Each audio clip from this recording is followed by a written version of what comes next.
Nuovo appello dal Veneto al Parlamento perché approvi quanto prima una riforma dell'ordinamento sulla legittima difesa. È vitale che la proposta della Lega diventi realtà, invoca l'assessore regionale Roberto Marcato dopo l'ultimo controverso episodio di cronaca avvenuto in provincia di Arezzo. Questo imprenditore, dopo aver subito 38 furti, cioè non uno, 38 furti, lui era costretto a vivere di notte, a dormire di notte nella sua azienda. Cioè questo schiavo del suo lavoro, per difendere il proprio lavoro.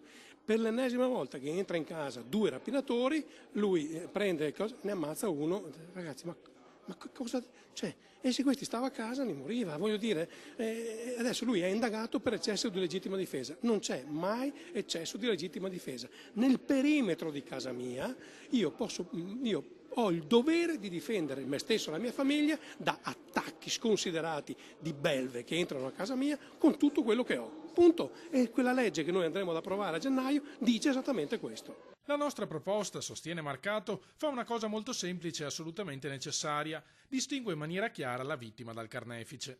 Chi viene toccato di notte mentre dorme da un lazzarone che entra a casa sua per rubare, o peggio ancora per violentare, o peggio ancora per uccidere, quello è la vittima. Quello che viene a casa tua per rubare, per uccidere, per violentare, è il carnefice. Ecco, questa legge dice una volta per tutte chi è la vittima e chi è il carnefice. E la vittima si può e deve potersi difendere come meglio crede.